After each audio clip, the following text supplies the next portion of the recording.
Hello everyone and welcome to today's IELTS class. We're just getting going here. Just to start off, I'm going to make sure that the stream health is okay. I just want to make sure that everybody can hear me and see me okay as we get going here. So I'll ask the first couple people who join to just let me know that you can hear me and see me okay. Hi Jyoti, hi Raya, hi Piyush, hi Prosafa, hi Manish, Mon. Can you girls and guys see me okay? Can you hear me okay? Is the video, can you see the screen okay? Just making sure before we get going. Awesome. Looks like everybody's good. All right, so today we are doing another speaking example with some strategy. And we'll go through the questions. We'll go through section 1, section 2, section 3. We have 2 classes today. This is the first class, and the second class will be at 3 o'clock, so 3 hours from now. My name is Adrian. You can see my company email address here. It's Adrian. I'm broadcasting to you from beautiful Budapest, Hungary. It's been a little bit cloudy and rainy in the past few days, but a beautiful city nonetheless. The videos, of course, you can see them on this YouTube channel. So if you miss some of our lessons, please subscribe. We have live IELTS coming to you from Wednesday to Saturday. I know you can't see my face clearly, Ilham. It's because I'm backlit by the projector. So it's a lighting challenge, let's say that. But my face is not the most important here. My voice is more important, and what you see behind me is also more important. But eventually we'll get some good lighting, so maybe my face will be lit up a bit more for you as well. It's an interesting trick to light my face up while not distorting the background. Okay, so again, subscribe to our channel if you like these live lessons. We also have a lot of pre-recorded videos where you can see my face, and they're in higher definition as well. You can watch those. We have lessons for all sections of the IELTS. By the way, I never said this before, but we do have a General IELTS channel as well. It's General IELTS Help.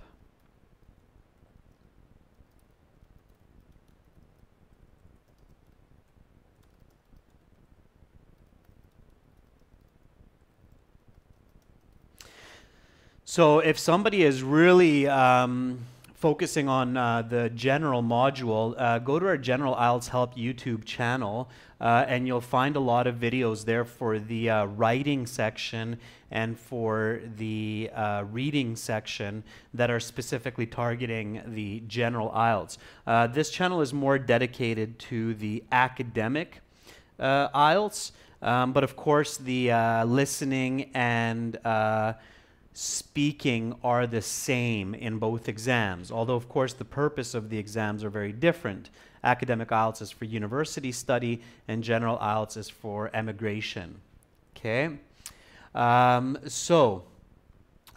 please keep in mind that you're in here with 140 other students, so be respectful to each other. I'll try to answer everybody's questions as best as I can. If you have a really important question that you want me to address, please use the super chat button if it's available in your country. It's the little $ beside the emoji in your chat stream. That will create a sticky message that I can see longer and in bright colors, and I'll definitely answer those super chat questions. So if you have something very important, don't be shy. Spend a little bit of money. I think it's like $1 or 15 rupees or something, and then you'll get a sticky message. Also, of course, our big products here are aehelp.com for academic IELTS, gieltshelp.com for general IELTS. I'll show you what those look like. This is our General IELTS website. It's responsive. You can use it on your phone and your tablet.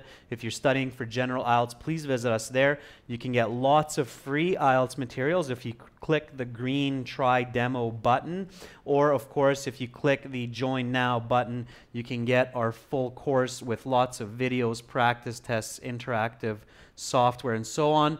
This is our academic website for academic IELTS. You can get lots of help here with your writing, your speaking. Of course, today we're focusing on IELTS speaking, so I just want to show you that when you log in to our website, then you have a lot of tools here available for you, and you can see those in your My Student account. So you have a full online course, 6 tests, lesson plan, all those fun things. What's more important for today's topic of speaking, you can click on this student partner speaking.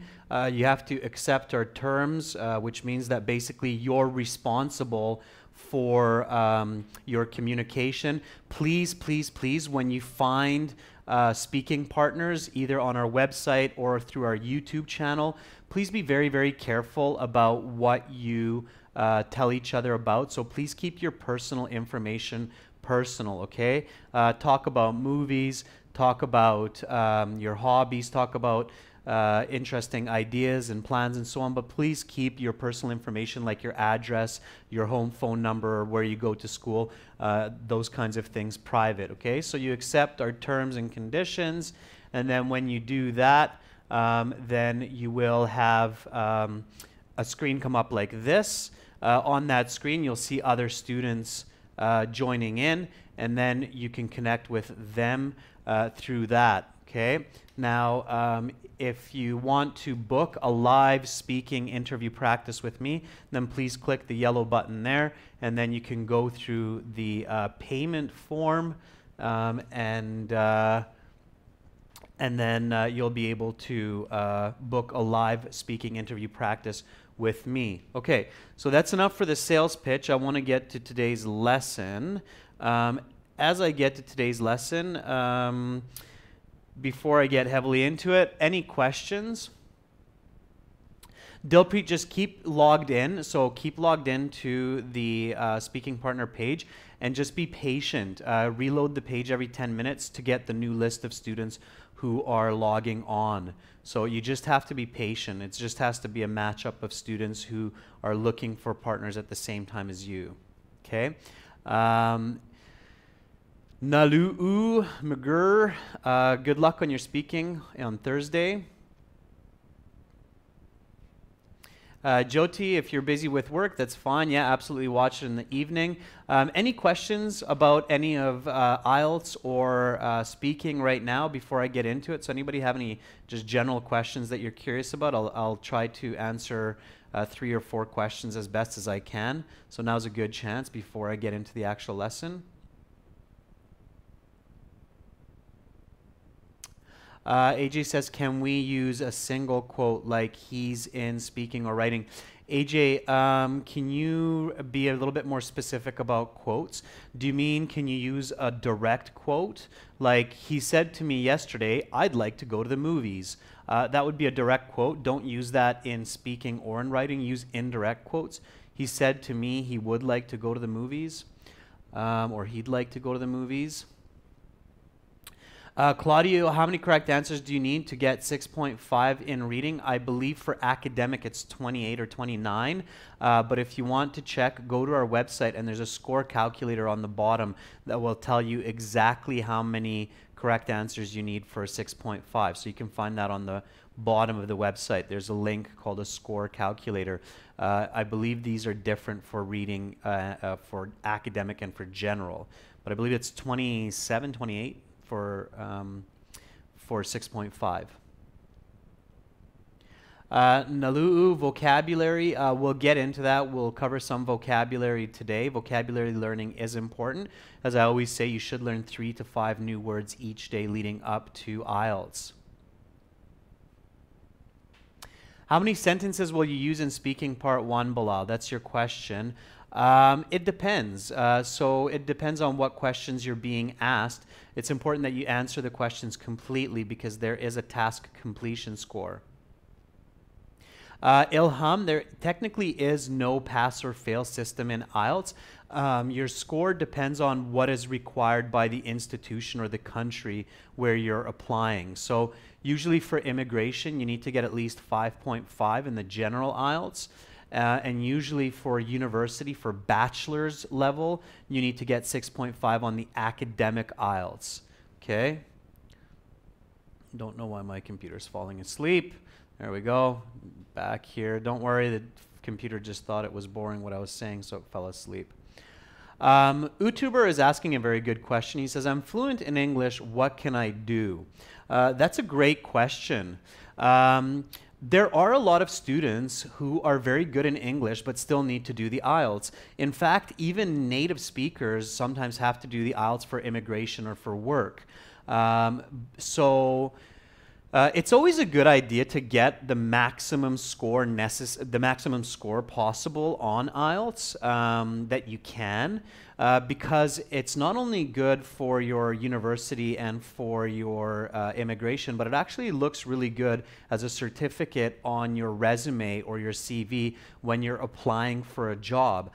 If you are good in English, if you're fluent, you've been learning English since you're a small child, and you're very good at it, you're strong in speaking, reading, writing, listening, all that, then you still want to do some practice tests so you become familiar with the test format and the time management. So a couple of key strategies and time management and some practice tests is a really good idea even when you're fluent in English. So you can hopefully get a band 8, 8.5, 9. And of course, that's much more than you need for university entrance or for immigration. But when you can put IELTS score band 9 onto your CV or resume, that looks really good. That means that you are very good at critical thinking, you are very diligent in your work, and you're effective at completing a difficult exam. So that says a lot about your character. Okay, so I know that was a really long answer, but it is extremely useful for people who are good in English and take the IELTS exam. Okay, guys and girls, I'm sorry I can't get to everybody's question right now. Don't forget what you're asking. I'll give you another chance at the end of class to ask me these questions again. For now, I will get into the test. Okay, there's one nice question about pronunciation there. If your pronunciation is a mix of British American, it's totally okay, all right? Pronunciation does not matter so much in speaking. Okay, the speaking section of IELTS, let's just look at that real quickly here. Generally, what happens when you are in IELTS is you go into a private little room that's nice, comfortable, quiet. You sit with the examiner. The examiner marks your score in real time. They're really, really friendly and nice. They want you to feel comfortable. Of course, they know that students are really, really nervous. And then they begin with a set of just very general questions like, hello, how are you? My name is Adrian. I'm your examiner for the speaking section of IELTS. May I see your identification? And then they will ask usually for your passport or your national ID card, such as a driver's license, something with a picture on it. Okay, they need to match your picture with your name because sometimes on IELTS there is a fraud where somebody else sits in instead of the actual candidate. So they need that ID with your picture. Okay, then you give them the ID and then they'll ask you your name. What is your name? Can somebody tell me how to answer that question nicely? What is your name? Or can I have your name, please? So they'll ask you this question. Can I have your name, please? What is a nice way to answer that question? And you might think it's kind of funny that I start with something so simple, but it all begins with this question. So what's a good way to answer, can I have your name, please?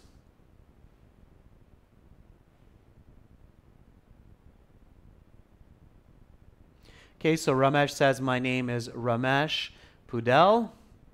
My name is Manja. Okay, I like the my name is Ramesh Pudel.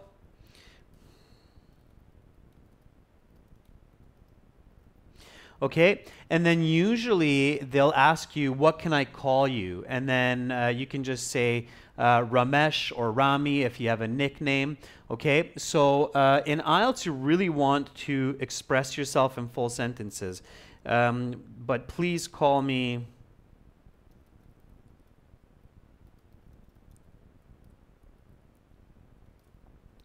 Ram. Okay, I know Ramesh, that might not be your nickname. I'm just giving you this as an example. Okay, so usually the first question is, can I have your name, please? And then the second question, if you don't tell them right away, the second question will be, what can I call you? Okay, so you can be a little bit preemptive with this question and give them this nice full sentence right away. And that sets the mood, that sets the tone for your IELTS speaking. That immediately lets this person know that, hey, here's someone who can use English and they obviously prepared for this exam. So can I have your name, please? What can I call you? My name is Ramesh Pudel, but please call me Ram. And then the IELTS examiner will say, okay, Ram, do you work or do you go to school? That's one of the most common second questions that they ask if you already answered, what can I call you? So, okay, Ram, do you work or do you go to school? Okay, this is one of the other common questions. The examiner is asking you this because they want you to feel comfortable. They want you to use English that is simple, that even the most beginner English speakers should be able to express. So what's a good answer to that question? Okay, Ram, do you work or do you go to school? What do you guys think is a good answer for this one? So when this question comes up, what's a good way to answer this one?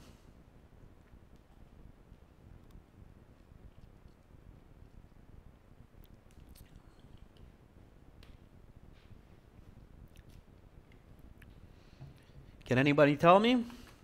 And while you're thinking about that, I will put up our websites at the top here for those of you who want to check us out later. Okay, a hint for those of you who are answering very quickly with just a couple of words like neither for stubborn gal or Claudio, I'm a student. You need more expression, okay? Nalu says, currently I'm working as a medical laboratory technician, I think is the better word there. I graduated a year ago from some university, okay? That's a good answer. So try to give nice, complete answers, as complete as possible, okay?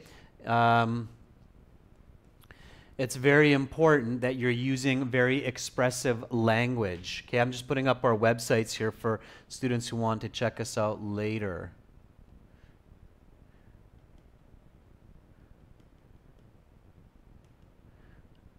Okay, yeah, so I see a couple of them. Okay, Amira says, I want to find about, okay, that's not, it's not an answer there. Okay, Mohammed says, I've completed my education and now I'm working in construction, in a construction group as a finance professional. That's a great answer, Mohammed. So I have completed my education.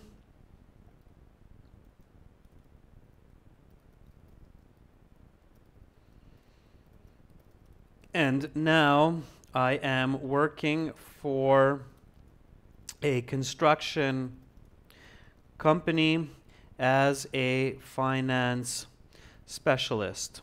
Okay, sure. So here you have a good answer to, okay, Ram, do you work or do you go to school? I have completed my education and now I am working for a construction company as a finance specialist. Great, that's a nice answer to that question. What kind of grammar am I using here? So what kind of grammar is this sentence using? Because this is why you're getting points for your speaking, okay? So this is why you're picking up those band points. There's a grammar that Mohammed introduced right away in this sentence, which tells the examiner that, okay, this student is using this kind of grammar right away. Okay, it's using present perfect, right? I have completed. That shows achievement and expectation that's being done. So it's using present perfect. Good for those of you like Lytton who just answered that. So it is present perfect. Okay.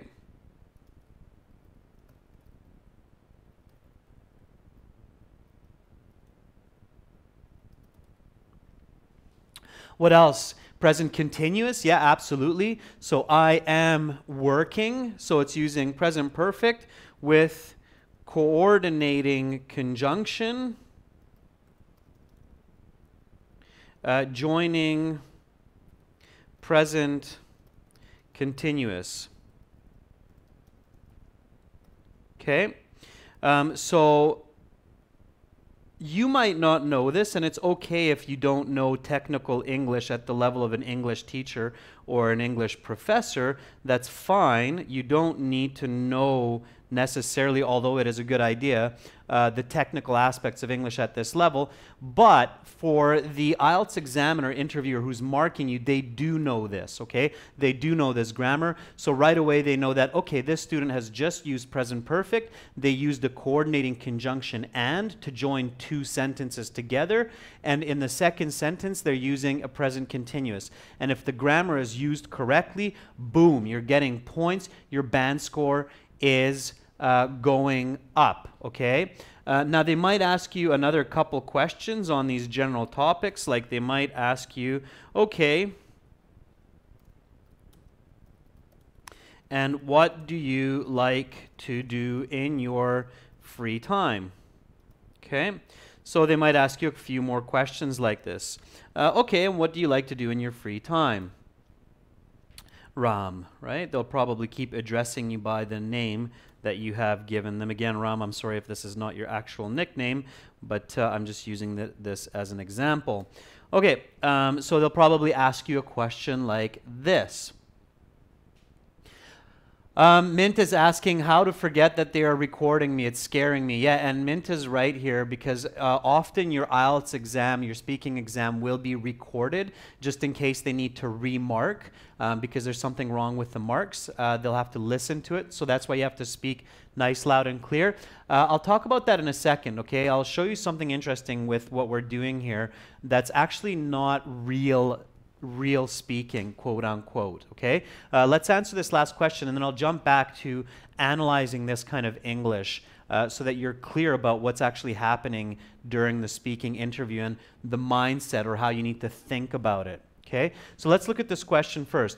Okay, and what do you like to do in your free time, Ram? So what's a good way to answer that question?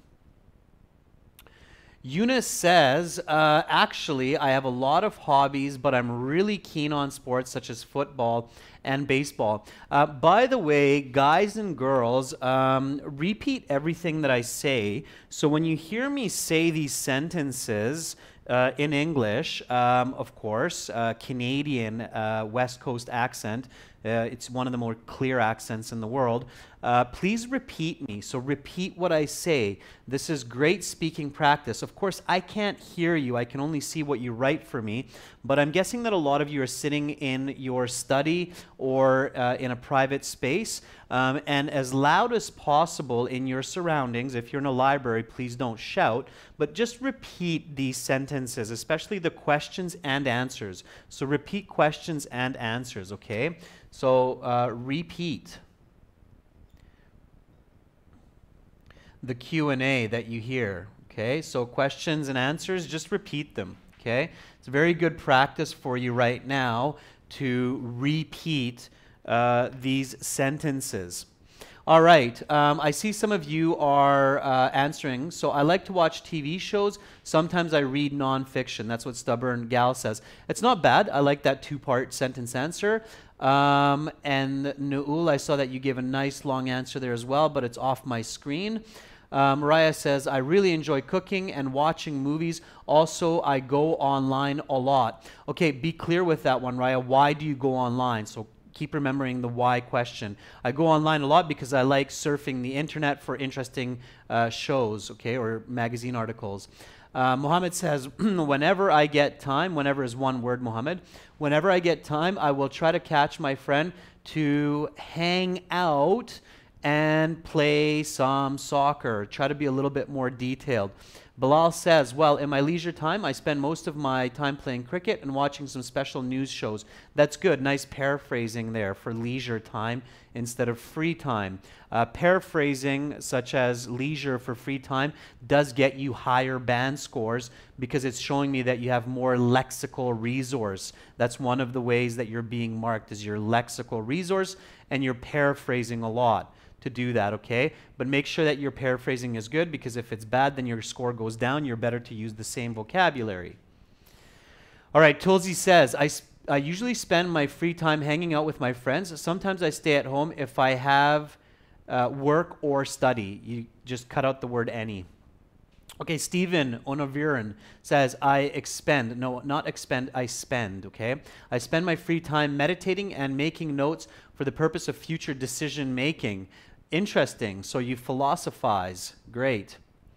All right, sorry, I have to adjust that. I don't know why we keep cutting out here.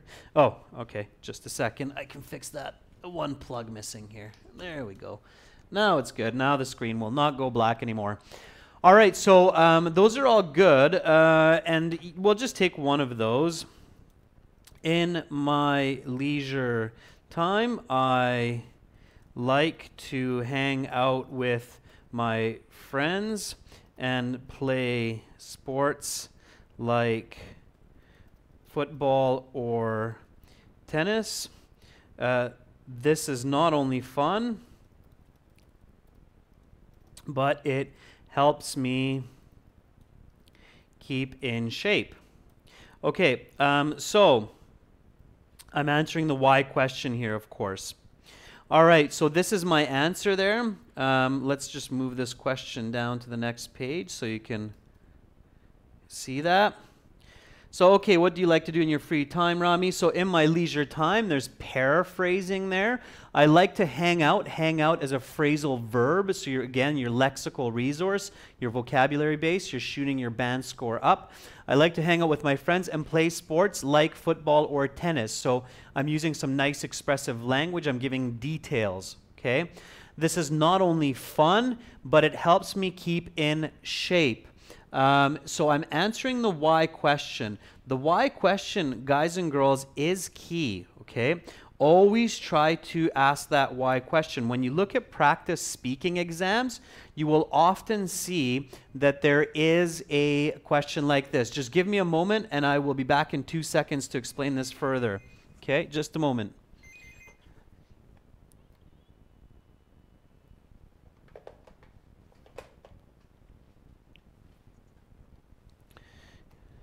Okay, just give me a second. I just had somebody arrive to my office, and I'm just letting them in. So always answer this why question. Now, here's a good question for you. What grammar is in the second sentence? So this is not only fun, but it helps me keep in shape. I'm using a different kind of grammar here that I haven't used before, and again, that's helping me to increase my score. So can anybody tell me what that is? Can anybody tell me what kind of grammar I'm using in that second sentence?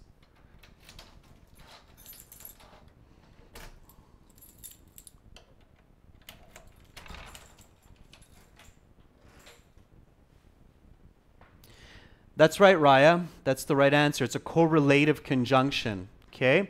It is a present simple, but I'm focusing more here on the correlative conjunction. So not only, but also. And let me include that second word there. So not only, but it also, and also is split by, or but also is split by it here. Okay, this is called a correlative conjunction in English. So not only, but also. Does everybody know what correlative conjunctions are?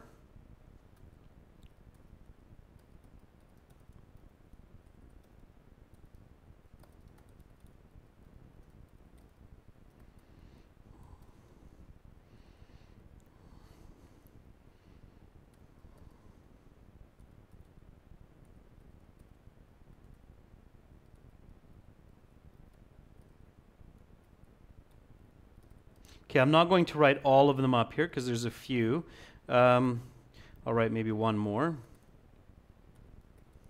Okay, there's one more for you there. So these are correlative conjunctions. Correlative conjunctions are really, really good to use in your IELTS speaking to push your IELTS band score up. A lot of students avoid using them, and that's not a good idea. You want to use all three kinds of conjunctions in your IELTS speaking. You want to use coordinating, correlative, and subordinating conjunctions. Most students, especially who get 6.5 or 7, use coordinating and use subordinating, but they don't use correlative. So please make sure to practice your correlative conjunctions at home and use them in your speech. Does anybody know why? Why is it good to use correlative conjunctions?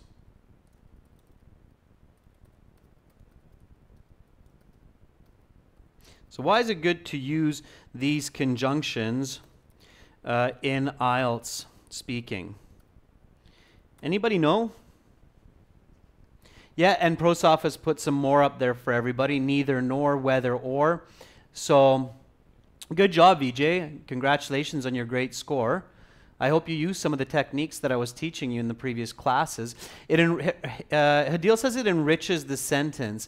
It creates a complex, actually a compound sentence. Absolutely, but we can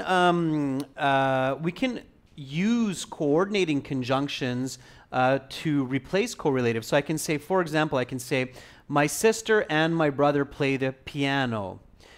Or I can say, both my sister and my brother play the piano. It does give you a little bit of extra time to think, but there's another reason. It creates more emphasis.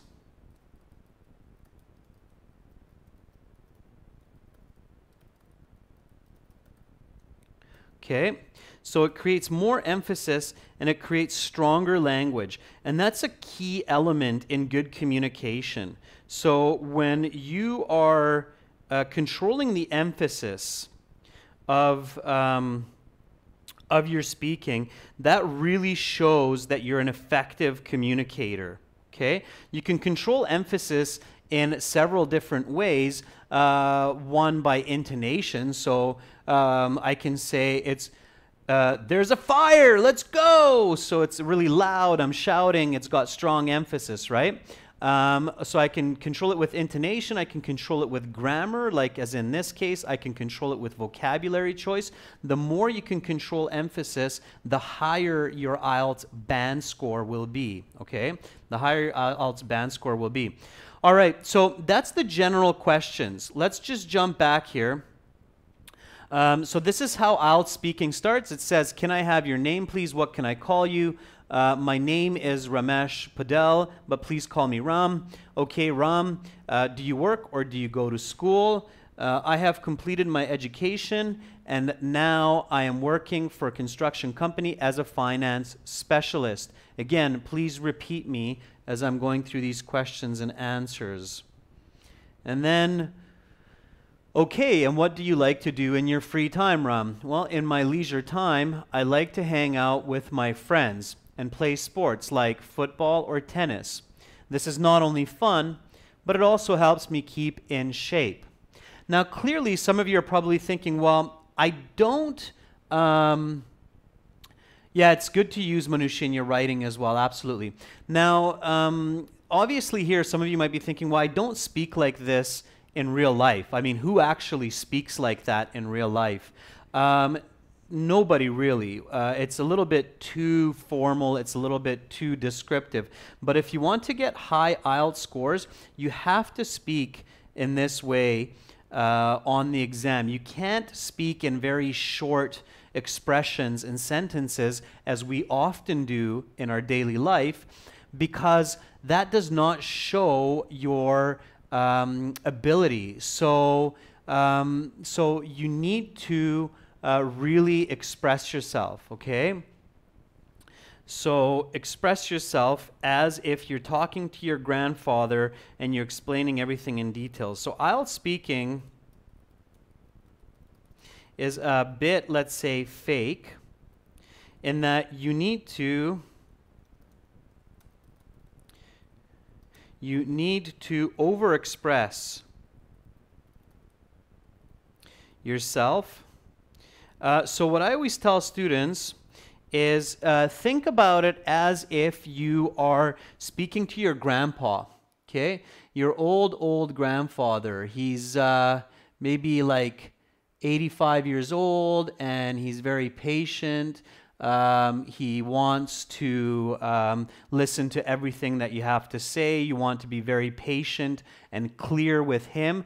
So think about it as if you're speaking to your grandpa.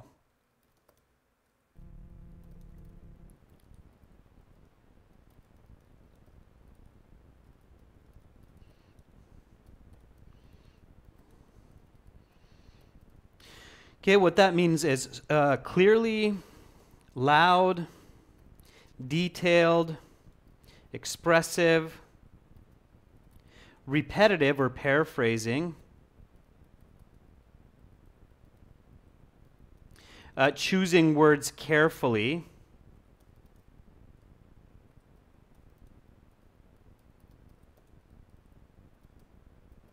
and not too fast. Okay, so a lot of students think that you need to speak really quickly in IELTS to show that you're fluent. No, absolutely not. As you hear my English is quite fast when I'm teaching you. You can actually speak slower than what I'm doing right now. So when I'm speaking to you in this lesson, that's actually pretty quick English. You don't need to be this fast. You can still get a 9 without speaking this quickly, okay? So imagine that your grandfather is sitting in front of you, okay? And your 85-year-old grandfather, maybe his ear is not that great anymore. And again, he's not rushing to work. He's retired. You keep eye contact with him. Absolutely, Kanan. So if I'm talking to my grandfather, I definitely look him in the eyes.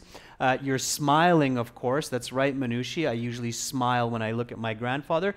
I keep my hands open. Okay, body posture is open, not crossed like this.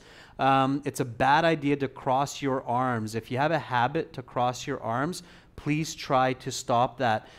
Your arms, when they're crossed like this, it's not only defensive, but it puts weight on your chest, so you become more quiet, okay? So keep your arms open, keep smiling, speak clearly, speak loud, detailed.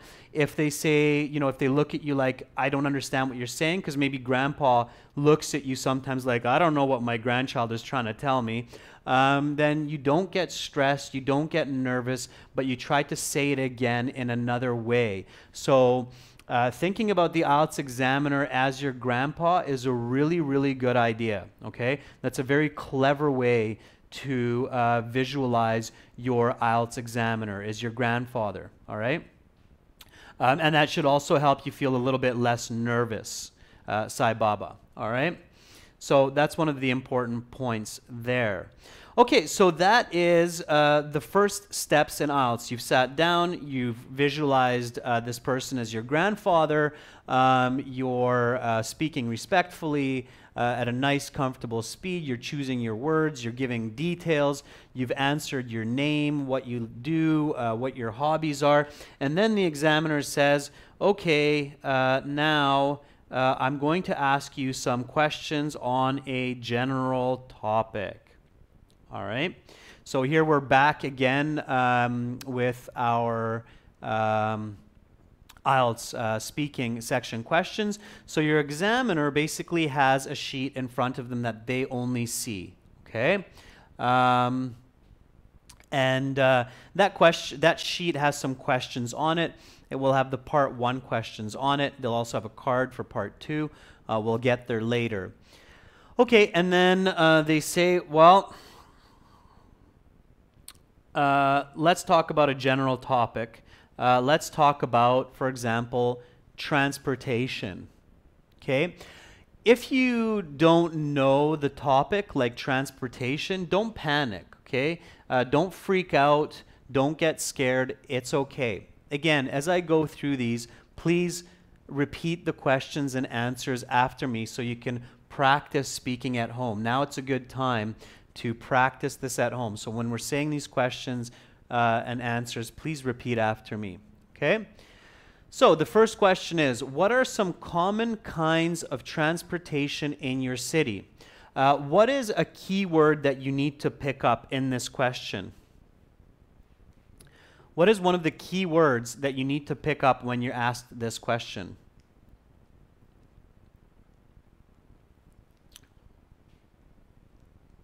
Common, definitely.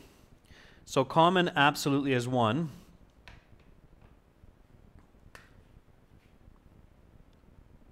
Okay, common, yep, absolutely. What else? You need to pick up something else there. Yeah, the tense is important, and the grammar form is important. Unkit, very good. Okay. Always think, girls and guys, before you answer. So are some is a very important part here, and this S here, it's plural. Okay. One of the common mistakes for students when they're looking at or hearing this kind of question is they say, oh, a common kind of transportation in my city is taxi. And then that's the answer. Sorry. That's not good. The question is a plural. It's asking you for a list. Okay? You need to realize that this is asking you for a list. So at least 3. Okay? At least 3. It's asking you for a list. So what's a good answer here? And again, try to paraphrase. So can some people give me a nice answer for this question where you paraphrase the question being asked by the examiner? So again, what are some common kinds of transportation in your city? Full sentence answer. Remember, you're talking to your grandpa. It's a little bit unrealistic. You have to reflect the question. You have to reflect the grammar of that question. Okay, Post Office says, actually in my city there are lots of transportation. The most popular types are taxi and buses. Present tense. Prosafa, you have to stay in present tense. Your answer has to be present tense because it's a general statement. So the answer has to be present tense. In my city, people use private and public mode of commuting. Maria, that does not answer the question. I am not curious about private and public. I'm curious about the kinds. So you have to tell me cars, buses, metro, so on. Okay? And it needs to be a full sentence answer. All right, Manish says most common types of transportation that people use in my city is metro and bikes. Okay, try to give at least 3 on this one. Try to give at least 3 on this one. Mohammed says, although there are different means of transportation available, such as metro rail service, public buses and sharing or taxi are the most common. I don't need a contrast here. Keep it more clear. Use your critical thinking. Saddam says the common transportation means are trains, taxis, and motorbikes. However, people tend to use trains the most. Okay, it would make it better. All right, one interesting point that all of you are missing is city. Okay, name your city. All right, I don't care if you're in the same city where your examiner lives or where you live. Name the city. Okay, you need to name that city. Okay, so you need to say something like,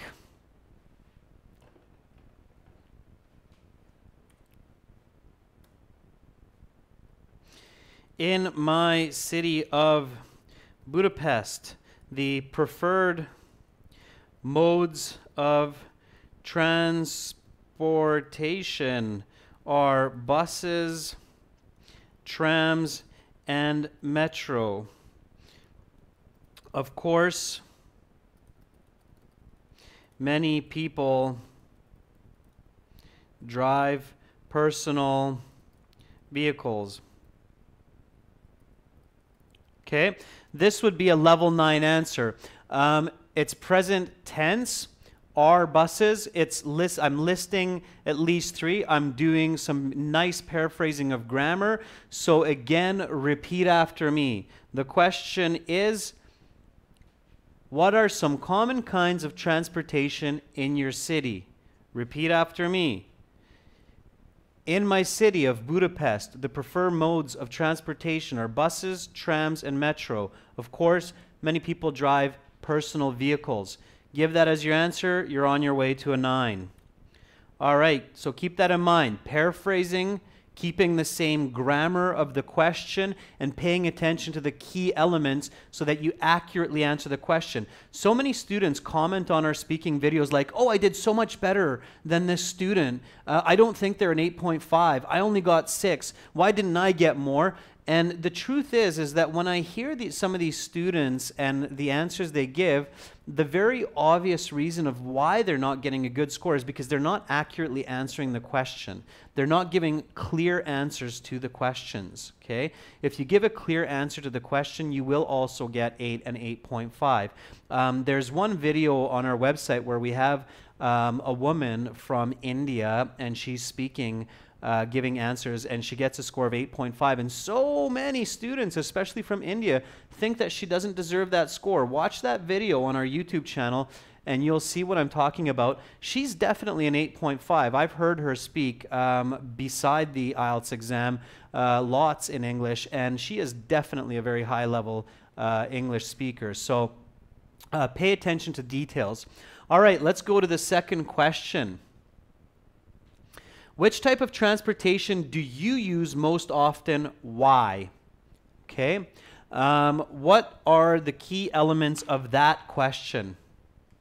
So which type of transportation do you use most often and why?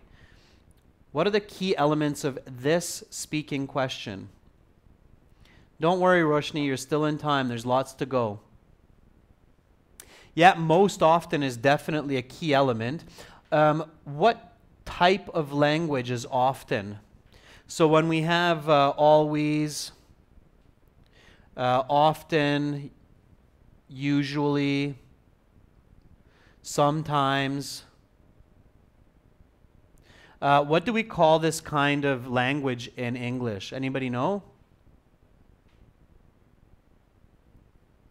Always, often, usually, sometimes, rarely, never. What kind of language is that? What part of language is that? Claudio says present simple adverbs. They are adverbs, and they're a special list of adverbs. They're called adverbs of frequency. Okay, they modify verbs, so they are adverbs of frequency. Again, you can learn a lot of this grammar and language and how to use it on our website at aehelp.com and gieltshelp.com. So definitely visit our websites and sign up either for the free course or the paid course to really get the most from these lessons. And of course, you can see all of these materials, these practice exams on our websites. So these are adverbs of frequency. Pretty much always you will have, that's right, Zoya, you got it, adverbs of frequency. Pretty much you will always have adverbs of frequency questions in your IELTS speaking. So know the adverbs of frequency because you will have one of these questions in part 1, and they're looking to see if you can use adverbs of frequency correctly in English. Of course, the second important part of this question is why. Okay, so most often and why. The why question is very important. Always answer the why question, even if the examiner doesn't ask you. Okay? Even if they don't ask you why, answer the why question. Please answer that why question. All right, so can some of you give me good answers for this? So can some of you give me a good answer for which type of transportation do you use most often? Why? Okay, I'll give you a few seconds to think about the answer here. And of course, you're thinking quickly. So you need to think quickly here.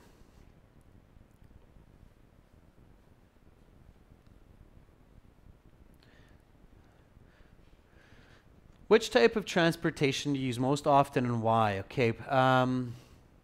Stuti says there are a variety of transportation running through my city. Often I prefer using, sorry, it was gone too fast. I'll have to pick one of the lower ones. Depreet says, well, mostly I use my own car to go to different places, but sometimes I use public transport. Don't get loose like that, Dupreet. Stick to the car, okay? And express the car more. Don't talk about public transport. Don't go off topic, okay? Nithin says, I regularly rely on cab for transportation because public transport always takes a lot of time due to traffic. And cabs are much more efficient. So always explain the positive side of your argument, Nithin, not just the negative of the opposite. Samin says, I always use my bicycle because if there is a strike, also we cannot move from one place to another place easily. Take out the also. I can't move from one place, not we. Okay, because you're not going as a group, you're going by yourself. So I can't move from one place to another place easily when there's a strike, so I usually prefer riding my bike. It's a good answer. Sai Baba says, frankly speaking, it depends on the situation, but most often I would prefer to choose my bike as I reach my destination on time. Sai Baba, catchphrases like frankly speaking, so many students use them and they learn that if I use this, I'll get a high score. It's okay, but just using frankly speaking is not going to get you a good IELTS score, especially when 99 from 100 students are using that. Focus more on the answer, okay? I really want to emphasize that because there are a lot of students out there right now who think that you can just use these little catchphrases to get high IELTS scores. That's not true, okay? When an IELTS examiner hears the same phrase from 10 different students on the same day, basically everybody knows that it's just a memorized phrase and it's not valuable English speaking ability, okay? So you need to focus more on good communication. Bilal says, I usually like to travel by metro because it's cheap and more convenient, but the least sometimes I travel by my own bike. Take out that second part, Bilal, and you have a good sentence there. You actually make a grammar mistake in the second part, so just keep the first part. Okay. Alex says, I often use buses because it is cheaper than taxi. Right. I'm not sure how the comparison comes into taxi. All right. So let me give you an answer and then we'll go on to the next one. Now remember, adverbs of frequency.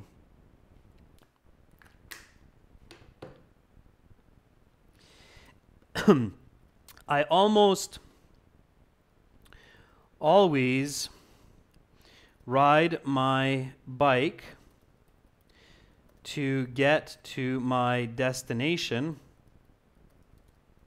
because I live in a small town and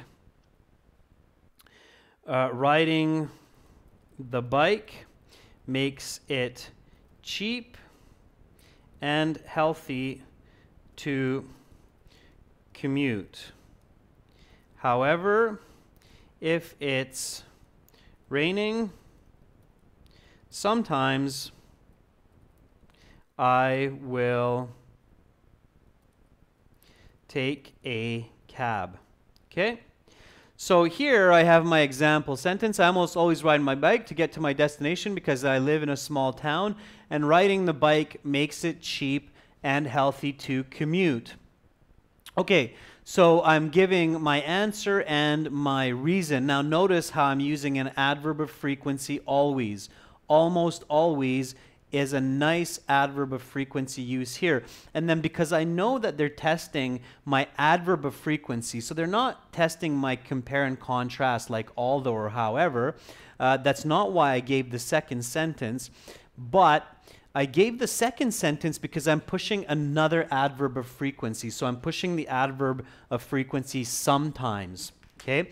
So my goal here as the IELTS student is I want to show the examiner that I realize this question is about adverb of frequency, and I can use always and I can use sometimes. All right? If you can do that in two different ways, these adverbs of frequency, again, your band score is going up, up, and up, 8.59, okay? Obviously, I'm using other types of grammar here. What type of grammar is this? So this second sentence, forget the however, okay? Just from if it's raining, sometimes I will take a cab. What type of grammar is if it's raining?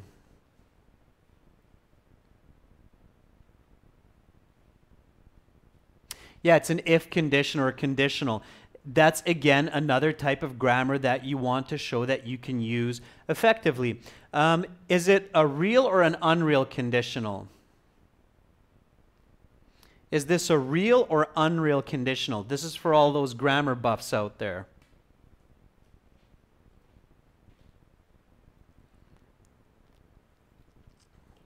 In this case, it's real. That's right. All of you are saying real.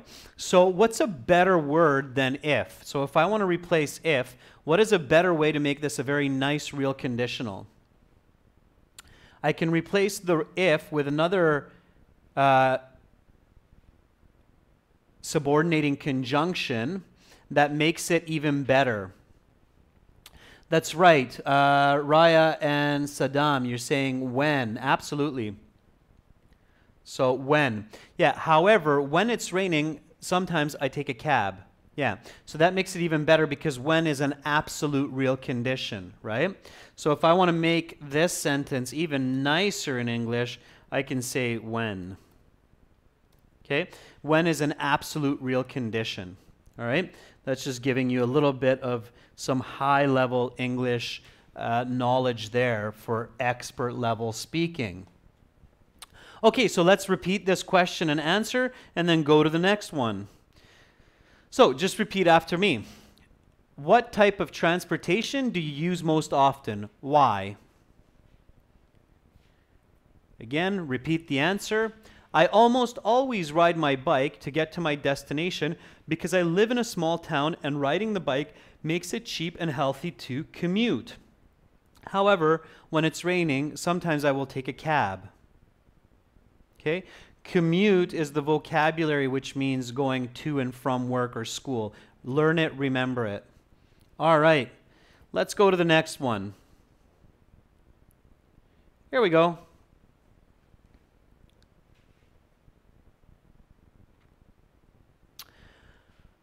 What is the best mode of travel in your area? Why?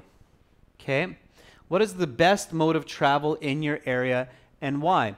What's the key word in this question? Anybody know the key word in the question, what is the best mode of travel in your area and why? Yeah, best mode, especially the word best. When you have this kind of word like best, so when you have fastest, best, tallest, shortest, smallest, biggest. Okay, what kind of words are these? So fastest, best, tallest, shortest. What kind of words are these? Brigitte, nice, good speed on that. Yeah, they're superlatives.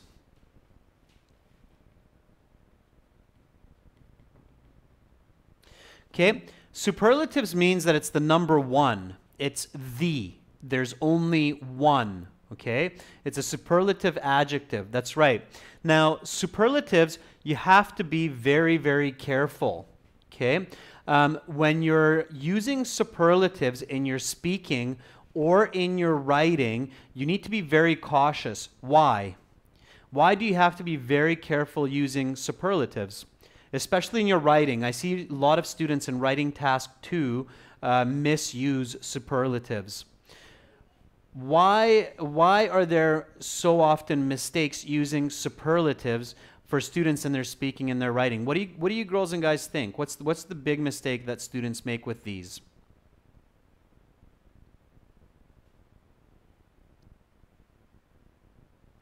Sometimes they miss the article the. Sometimes they add most. Those are common mistakes. So Sudarashan and Ili showed two very interesting mistakes that are common, missing the and adding most.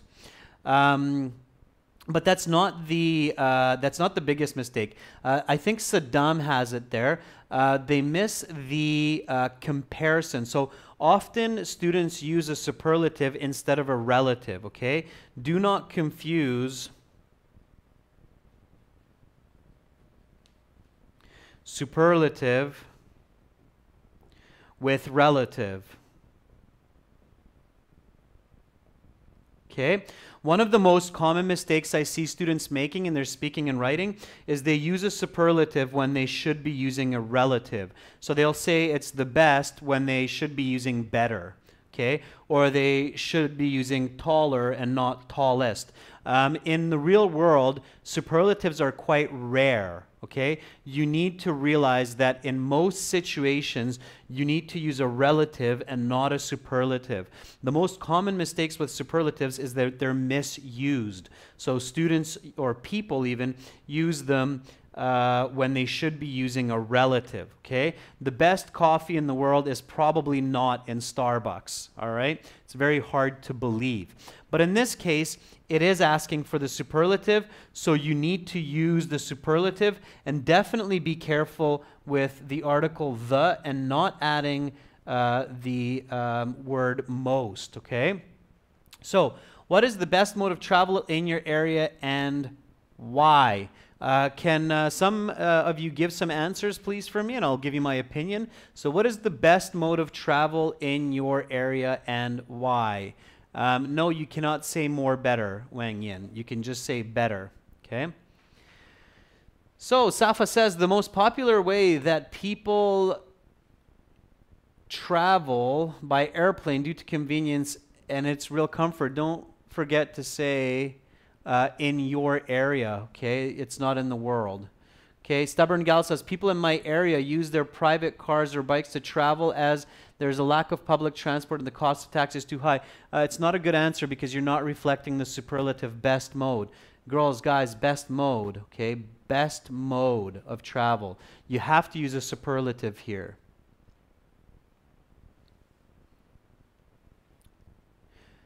My city is small, so motorbikes are preferred as people get to their destination within minutes. Yeah, my city is small, so the number one mode of travel. Show that you understand what the superlative means. It means the number one, okay? Depreet says, well, in my city, there are lots of modes of transport available, but mostly people prefer traveling by train because it is cheaper. It's not necessary, well, it's a little bit tricky, but here we're talking about the best, okay? Well, there are many ways to travel in my hometown, but the best mode is to travel by metro because it's fast and near to the town. However, people travel by their own bike. No contrast, Bilal. I'm not curious about the contrast. It's off topic. Don't go off topic. Show that you understand this part of the question, best mode. And the way that you can say that is the number one. Okay?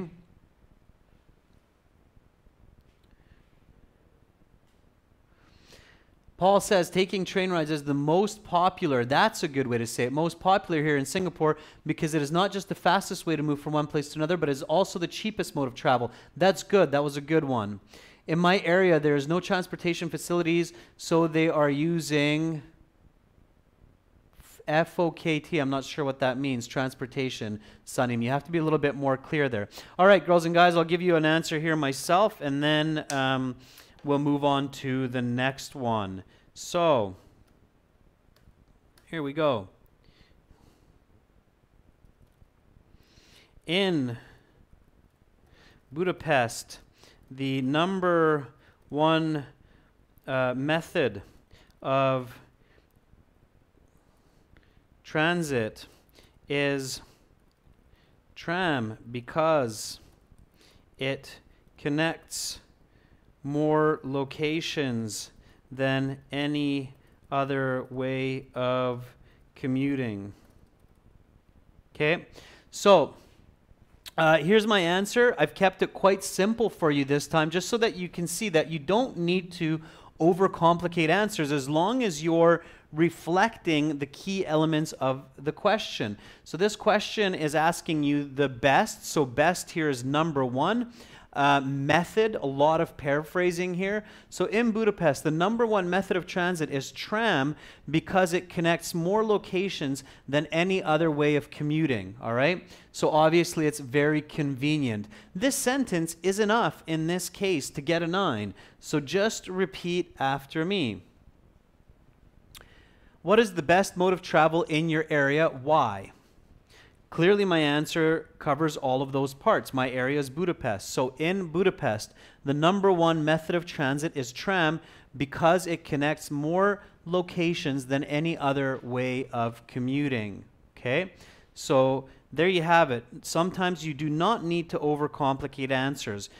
Be very careful in IELTS speaking not to just keep talking and talking and talking and talking, because you can go off topic, and even if you're using good English, your band score goes down. So stay on point, okay? Stay on your topic. Okay, here we have our next question. Do you think private cars are better than public transport? Why or why not? So here it's giving you a choice of two. This is a thinker, okay? You're going to have to think here. Sometimes people know the answers to this right away, but sometimes they don't. You need to think, okay? So think before you speak.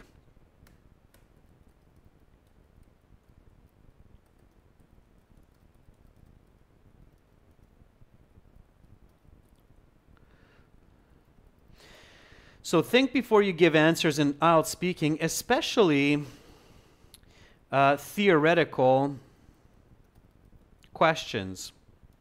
Okay, so clearly this is a theoretical question. It's asking you to make a comparison. It's probably not something that you do all the time. Okay, it's probably not something that you're always asked on the street, whether or not you are asked to compare these two. Okay, so you need time to think. Now, what can you do when you get this type of question? How can you get yourself some time to think?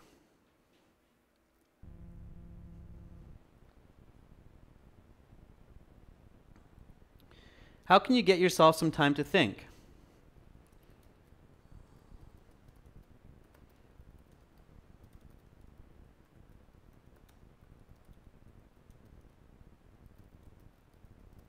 Okay, it's important that you're able to buy time. Yeah, Eunice, very good. So you can create a leading expression, okay? So one way is leading expressions. Like, that's an interesting question. Can you give me a moment? Okay, which also leads me to my second point, simply ask for time.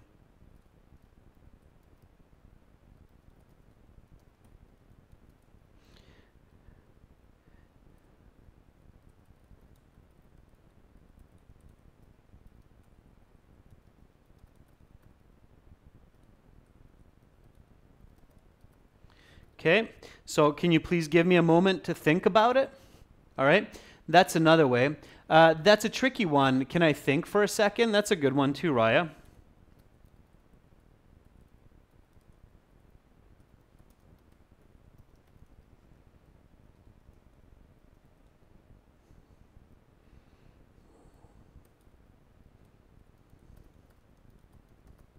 Okay, so there are lots of different kinds of leading expressions. Now, a third one, of course, is natural fillers, all right? Natural fillers are also important. So, Gunal, Mekri, I see you guys are giving answers already. That's okay, but just wait up for a second. I want to give you some strategy here for this type of question. So, use natural fillers.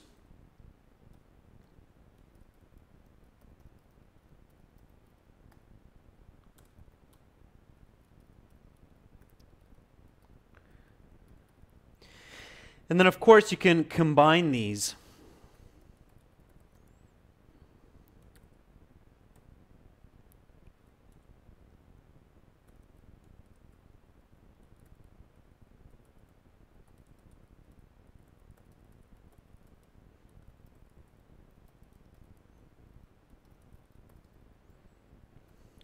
And slow your speech. Another way is to slow your speech.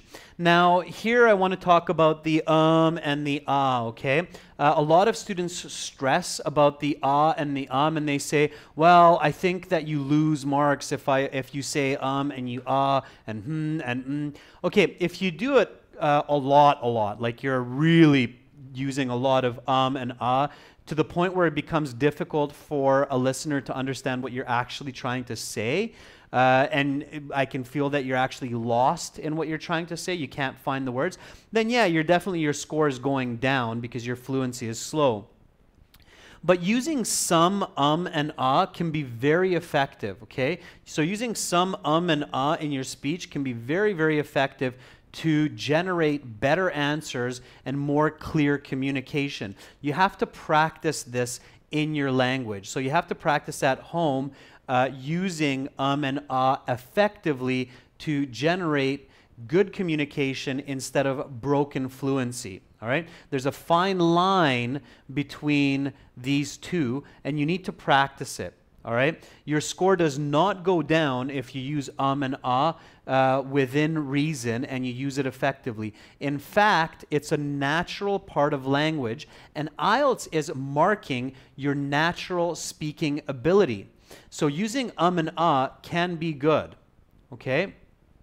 All right, so now let's look at some of these answers for this question. So again, the question was, do you think private cars are better than public transport? Why or why not? All right. Wang Quen says, in my opinion, public transport is much better than private cars because use of public transport not only can save money, but also protects the environment. Very good answer, Wang Yin. That will work. There was an interesting question there. What should you say if you don't agree with something that's being said? Please don't get into an argument to fight for your own truth in IELTS. Nobody really cares. You're just a number to these examiners, so they don't really care about the truth, okay? So just give the easiest, most simple answer. Nithin says, I think public transport is better than private transport because it reduces traffic congestion as well as air pollution. Sure, that's also a good answer. Gunell says, I would prefer private cars to public transport as it is to me who controls it, as I am the one who controls it, or I am the operator. Whereas you have to stop at every stop to pick up people in buses and trams. Sure, so it's less time efficient, especially depending on where you live. All right, so here's my answer.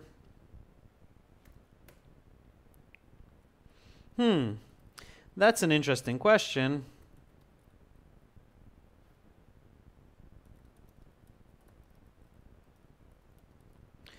Please, let's be polite. Give me a moment. Well, all in all, I suppose public transport is better because it is not only less expensive or more affordable, but it serves to protect the environment as well from greenhouse emissions. Okay, so I went a little bit more hardcore on this one since on the last question I gave you a more simple answer. So here is my full answer for this one. I'm buying time, I'm speaking nice and slow. Again, repeat after me the question and the answer. So, do you think private cars are better than public transport? Why or why not?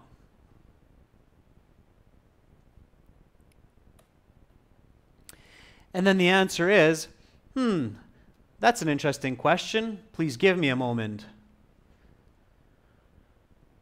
Well, all in all, I suppose public transport is better because it is not only more affordable, but it also serves to protect the environment as well from greenhouse emission gases. Okay, just a couple of little slight corrections that will make it even better for you.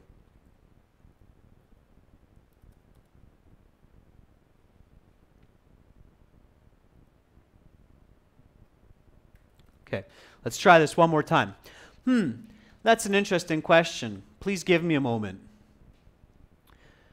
Well, all in all, I suppose public transport is better because it is not only more affordable, but it also serves to protect the environment from greenhouse emissions. Always room to improve. And never be shy to improve. Okay?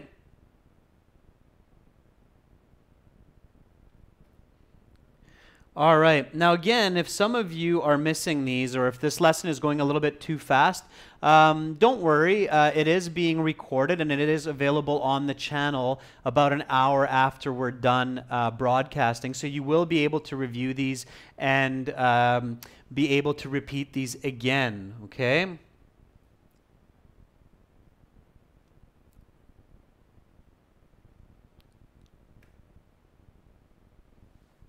Thank you for that correction. I saw that and I agree with it. Okay, so there you have it for that one. All right. Now, let's go back. We just have a couple of questions left. We'll go over these a little bit more smoothly now. I'm not going to dissect them as much, just so you get a little bit of fluency going here. Where do you travel regularly and how do you get there? So again, another one asking for adverbs of frequency, regularly. So can I get some answers for this one? Where do you travel regularly and how do you get there? And I'll take a student answer this time instead of my own. Where do you travel regularly and how do you get there?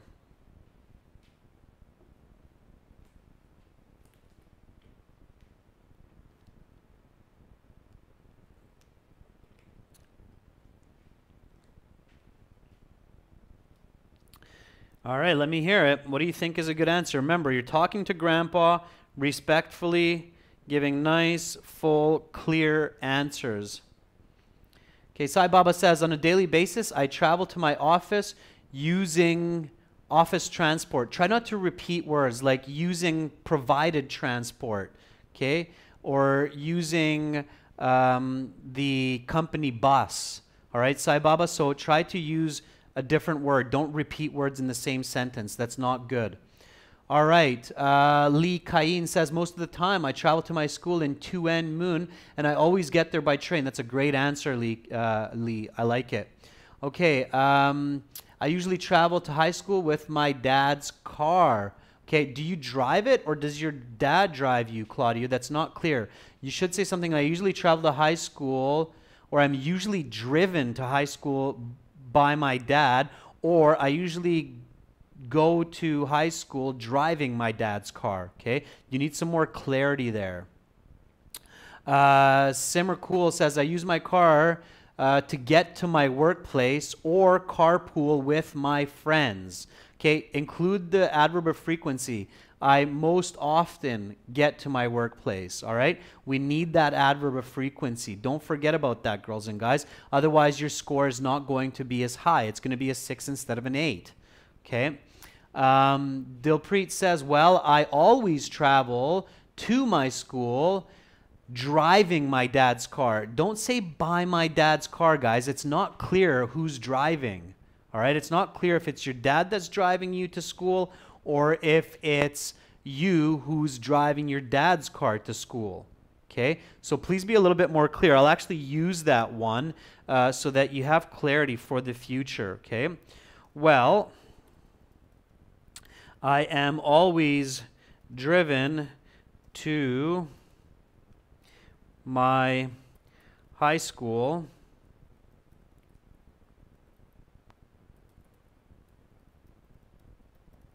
by my dad. Okay.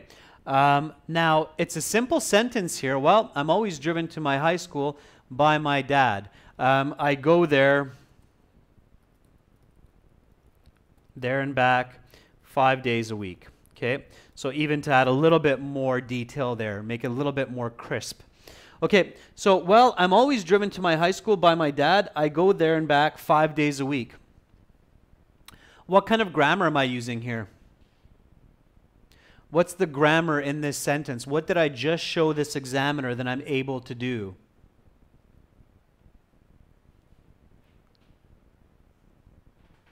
What kind of grammar is this beauty right here? It's short, it's sweet, but I'm definitely getting some good points for this sentence.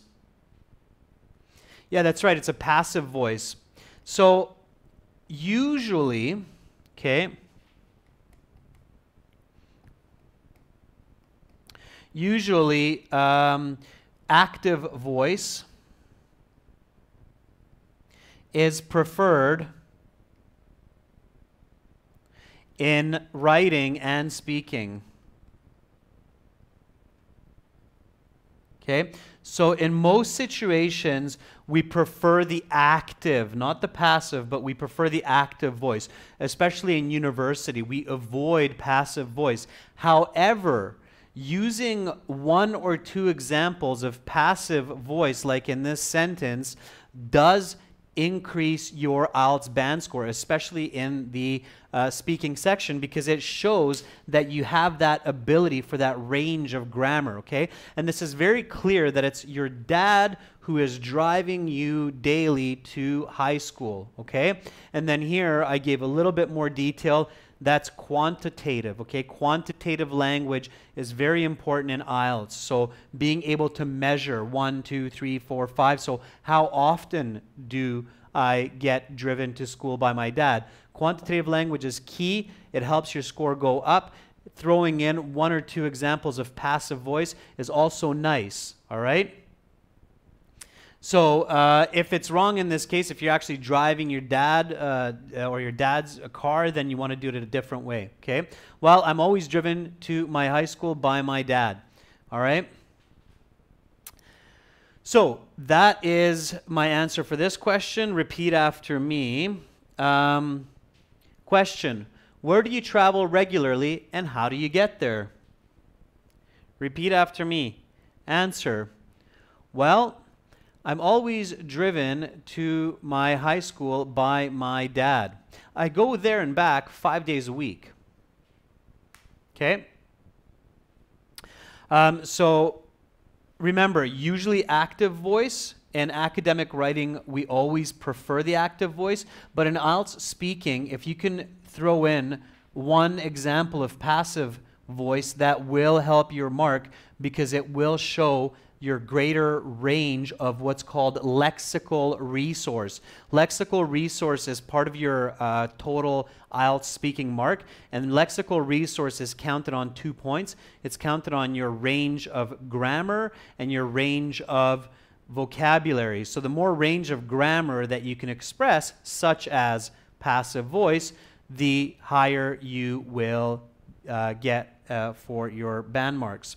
Okay, last question for part 1, and then part 2 and 3 will be next class. So here we go. Have there been any changes in the past 10 years in the way people move around your city? Why? Okay. Have there been any changes in the past 10 years in the way people move around your city? Why? Quick question here. Justin, I'm trying to read all the comments that I can. There's 150 people watching this live, so sometimes the comments move so quickly that even though I'm a fast reader and I'm paying attention to the board, what I'm saying, the computer, and what people are writing, I still don't have a chance to see all of those wonderful comments and questions. I'm sorry about that, but I'll try to get to them. So, have there been any changes in the past 10 years in the way people move around your city? Why? What is the grammar of this sentence or this question? Before we give the answer, Satish, just a quick grammar review here. What is the grammar of this question? You need to reflect it. It's present perfect, absolutely. The have is here. So it's what kind of present perfect?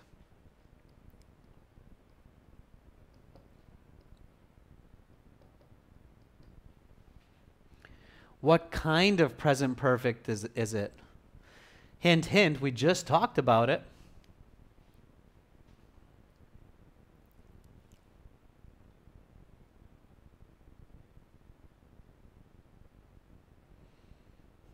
It's not continuous. Who's making the changes in the city? Who's doing these changes? It's not simple.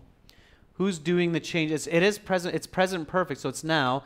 It's not continuous. It's simple. But who's doing the changes? Okay, getting some recognition there, Raya and Hadil, and now Eunice as well. Yeah, it's a present perfect passive, right? We don't know who is making these changes. It's society. It's the government. We do not see the agent of the action. So when we don't see the agent of the action, the one doing it, it becomes a passive sentence. So have been with the verb makes it a passive. So present perfect passive. Have there been any changes in the past 10 years in the way people move around your city? Right away when you see 10 years, what can you put in your answer? So if you see the word 10 years, what can you put in your answer? What's a quick paraphrase that you can throw in your answer? That's right, Satish, decade. So again, lexical resource. When you have that, you can quickly improve your band score by paraphrasing 10 years with the word decade. Absolutely. Okay, now that we know the grammar, we know a nice quick little upgrade for 10 years to decade with paraphrasing. Can I see some answers, please?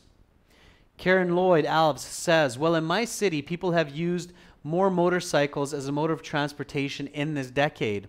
Well, in my city, people have been using motorcycles more as a mode of transportation this decade. That's the correct one there, Karen Lloyd. Listen back to that maybe in the recording after the lesson's done, okay? Shreya Pudel says, yes, certainly my city was not a city, it was a village. Before, people just walked around and used bicycles, but within a decade, some public transportation like buses, cabs have been introduced. Very nice answer, Shreya. That will get you a good score. You're using have been introduced. You reflected that passive grammar. Excellent. Good job. Really liked Shreya's answer. So if you guys are looking in that chat there, that's a great answer. A couple of small grammar mistakes, but overall it's a very good answer with good paraphrasing. Baggy says, I'm here where I'm from. People will be out by 7 a.m. for work or school. That was before. Now people are heading out as early as 4 a.m. to avoid traffic. Baggy, you are not reflecting the present perfect passive form of the sentence. Utsav says, well, there has been a rapid development in the public transport in the past decade. Also, people's standard of living has increased and more people have been able to afford their own vehicles. Excellent answer, Utsav. Nice reflection of the grammar there, okay? Nice reflection of the grammar there. Awesome. So I'll throw one of those up, and then we'll go from there. So over the past decade, there have been several new modes of transportation introduced in my city, such as rent by the minute electric cars. This has added further convenience to public transit options. Okay, let's move that down.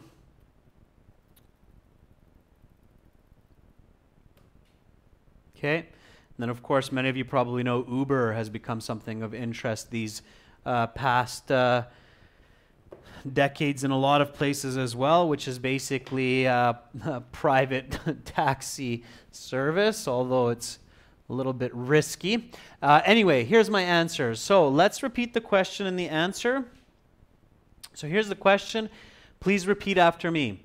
Have there been any changes in the past 10 years in the way people move around your city? Why? Over the past decade, there have been several new modes of transportation introduced in my city, such as rent-by-the-minute electric cars. This has added further convenience to public transit options. Okay.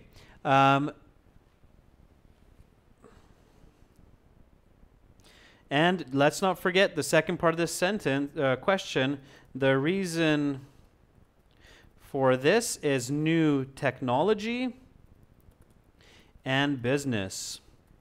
Okay, so that why was important, and if we want to get 9, the second part here that I just added is key. So the reason for this is new technology and business.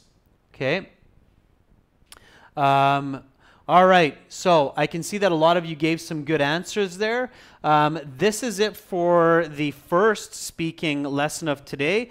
We covered part 1 here. In the second lesson, that's in 90 minutes.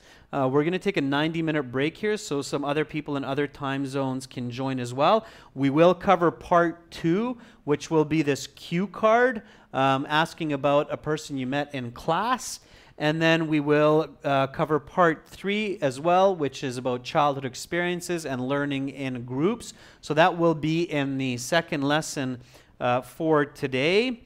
Again, make sure to practice at home, okay? And I really appreciate so many students joining and watching today. I believe we had close to 1,000 students join us over the last 90 minutes. You guys all did a great job. Thank you especially to those students who are contributing, giving answers, trying your best, not being shy to express yourselves. It's great writing practice. A thumbs up to all of you who are repeating my language at home and repeating these questions and answers. That will help you succeed on IELTS.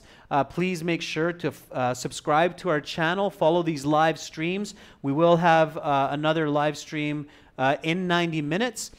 Be sure to join us on our websites, gieltshelp.com. I promise that you will improve. We do have a 48-hour money-back guarantee, so if you join our website and in 48 hours you think, hey, there's nothing important here for me, I don't like this website, we will give you your money back, but we are sure that you will love what you see, especially if you give it a chance. Those practice exams, videos, strategies will help you. aehelp.com for academic IELTS. Use the code LIVE20. And if you want to schedule a practice IELTS speaking interview with me, please send me an email to adrian@aehelp.com. So send me an email that says, I'd like to practice with you. Please give me details, okay? Again, thank you so much for watching. Keep up your good studies. You will succeed in IELTS. All humans have beautiful brains. We are all capable of learning 2, 3, 4 languages in our lifetime effectively. So don't give up. Don't be shy. Just keep going forward. Realize your dreams. We're here to help you. Good luck to all of those who are writing your exams this week. And hopefully I will see all of you in 90 minutes. Bye for now. Have a great day, great night.